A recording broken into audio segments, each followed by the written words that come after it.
بسم اللہ الرحمن الرحیم۔ السلام علیکم ورحمۃ اللہ وبرکاتہ۔ پیارے بچوں، امید کرتا ہوں کہ آپ سب خیر و عافیت سے ہوں گے۔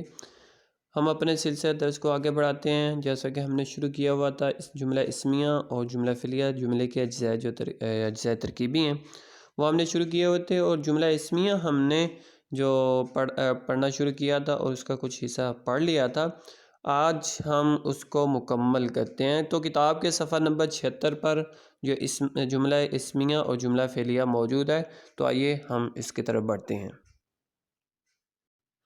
ہم نے دیکھا تھا کہ جملہ اسمیہ کیا ہوتا ہے۔ صفحہ نمبر 75 پر اس کی تعریف ہے۔ جملہ اسمیہ ایسا جملہ جس میں مسند اور مسند الیہ دونوں اسم ہوں، یعنی کہ مسند بھی اسم ہو اور مسند الیہ بھی اسم ہو، اس کو جملہ اسمیہ کہتے ہیں۔ اس کی کچھ مثالیں دی گئی تھیں، جس میں سب سے پہلے اکبر بہادر ہے، اور اس کے بعد زید بزدل تھا، لڑکے چالاک ہیں۔ اب یہ جو تمام ہیں، اس میں مسند الیہ پہلا ہے جو اسم ہے، اور دوسرا مسند ہے جو وہ بھی اسم ہے۔ جیسے اکبر بہادر ہے، اکبر اسم ہے، بہادر جو ہے یہ بھی اسم ہے، اکبر مسند الیہ ہے اور بہادر مسند ہے۔ اور اسی طرح دوسری اور تیسری مثال میں ہے۔ ان تینوں جملوں میں مسند الیہ اکبر، زید اور لڑکے اسم ہیں، یہ تینوں جو ہیں یہ اسم ہیں۔ اور اسی طرح مسند بہادر، بزدل، چالاک بھی اسم ہے، یعنی کہ مسند الیہ بھی اسم ہے اور مسند بھی اسم ہے، تو اس وجہ سے ہم اس کو جملہ اسمیہ کہتے ہیں۔ اسمیہ جملے کے مندرجہ ذیل 3 اجزاء ہیں۔ عموماً جو جملہ اسمیہ ہوتا ہے اس کے 3 اجزاء ہوتے ہیں۔ ان میں سب سے پہلا جو جزو ہوتا ہے وہ مسند الیہ ہوتا ہے، یہ ہم پہلے بھی پڑھ چکے ہیں۔ مسند الیہ پہلا جزو ہوتا ہے اور دوسرا مسند ہوتا ہے، اور تیسرا اس میں جو جزو ہے وہ فعل ناقص ہوتا ہے، جو اپنا کوئی معنی نہیں دیتا بغیر جملے کے ساتھ ملے ہوئے۔ تو یہاں پر وہ چونکہ جملے کے ساتھ ملا، اس لیے یہاں پر وہ معنی دے رہا ہے۔ سب سے پہلے مسند الیہ ہے، اسے مبتدا بھی کہتے ہیں۔ اوپر کی مثالوں میں اکبر، زید اور لڑکے مسند الیہ ہے۔ یہ تینوں جو اوپر مثالیں دی گئی ہیں، ان میں جو پہلے ہیں مسند الیہ ہیں، جو نام ہے اسم ہے، یہ مسند الیہ ہے۔ مبتدا اسے خبر بھی کہتے ہیں، مسند اسے خبر بھی کہتے ہیں۔ مسند الیہ کو مبتدا کہتے ہیں اور مسند کو خبر کہتے ہیں۔ اوپر کی مثالوں میں بہادر، بزدل اور چالاک مسند ہے، یعنی کہ ان تینوں کے بارے میں، اکبر، زید اور لڑکوں کے بارے میں یہ خبر دی جا رہی ہے کہ وہ بزدل، بہادر اور چالاک ہے، تو اس لیے اس کو خبر کہا جاتا ہے۔ اور اس کے بعد تیسرا جزو جو ہے وہ جملہ فعلیہ ہے۔ ایسا جملہ جس میں مسند الیہ اسم اور مسند اس میں ہم نے 2 اجزاء پڑھے ہیں اور تیسرا جزو رہ گیا ہے، فعل ناقص۔ فعل ناقص سے زمانے کا تعین ہوتا ہے۔ اوپر کی مثالوں میں ہے، تھا اور ہیں فعل ناقص ہے، یعنی کہ وہ فعل جس میں زمانے کا تعین ہو، ماضی، حال اور مستقبل کا ہمیں پتہ چلے، تو اس کو فعل ناقص کہتے ہیں۔ چونکہ اوپر والی مثالوں میں ہے، ہیں اور تھا آیا ہے، اس لیے یہ تینوں جو فعل افعال ناقص ہیں۔ اس کے بعد آ جاتا ہے جملہ فعلیہ۔ ایسا جملہ جس میں مسند الیہ اور اسم اور مسند فعل ہو، یعنی کہ وہ جملہ جس میں مسند الیہ اسم اور جو مسند ہے وہ فعل ہو، ایک اسم ہو اور دوسرا فعل ہو۔ جیسے نیچے مثالیں دی گئی ہیں۔ وہ پڑھتا تھا، عائشہ روتی ہے، میں کھانا کھاتا ہوں۔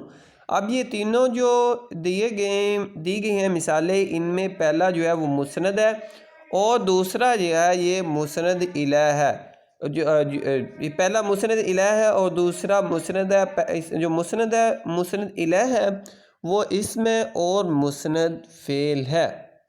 جیسے وہ اسم ہے اور پڑھتا یہ فعل ہے، اس میں زمانہ پایا جاتا ہے، اور تھا یہ اس میں فعل مفعول ہے، فعل ناقص ہے۔ اسی طرح دوسری مثال ہے، عائشہ روتی ہے۔ عائشہ مسند الیہ ہے، اسم ہے، روتی ہے یہ فعل ہے۔ میں کھانا کھاتا ہوں، میں اسم ہوں اور کھانا کھاتا ہوں یہ فعل ہے، اسی وجہ سے اس کو ایسے جملے کو جملہ اسمیہ کہتے ہیں۔ ان تینوں جملوں میں مسند الیہ وہ عائشہ اور میں اسم ہے، جبکہ مسند پڑھتا روتی اور کھاتا افعال ہیں۔ فعلیہ جملے کے درج ذیل اجزاء ہیں۔ پہلے جو مسند الیہ ہیں وہ اسم ہے، اور مسند جو ہیں وہ فعل ہے، اسی بنا پر اس کو جملہ فعلیہ کہتے ہیں۔ اور جملہ اسمیہ کی طرح جملہ فعلیہ کے بھی 3 اجزاء ہیں۔ ان میں سب سے پہلے مسند الیہ ہوتا ہے۔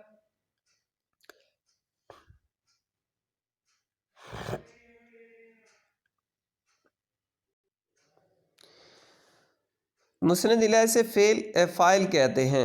اوپر کی مثالوں میں میں، عائشہ اور وہ مسند الیہ ہیں، یہ فاعل ہے۔ فاعل کہتے ہیں کام کرنے والے کو، جو کوئی کام کر رہا ہے، وہ کسی بھی طرح کا کوئی کام ہے اس کو فاعل کہیں گے۔ تو اوپر کی مثالوں میں چونکہ میں، وہ اور عائشہ جو ہیں یہ فاعل ہیں، اور مسند الیہ ہیں اسم ہے۔ اور اس کے بعد مسند فعلیہ جملے میں اسے فعل کہتے ہیں، یعنی کہ جو فعلیہ جملہ ہوتا ہے اس میں فعل کہتے ہیں۔ فعل کہتے ہیں کسی کام کرنے کو، یعنی کہ پڑھنا، لکھنا، کھانا، دوڑنا، یہ تمام افعال ہیں، یہ فعل ہیں۔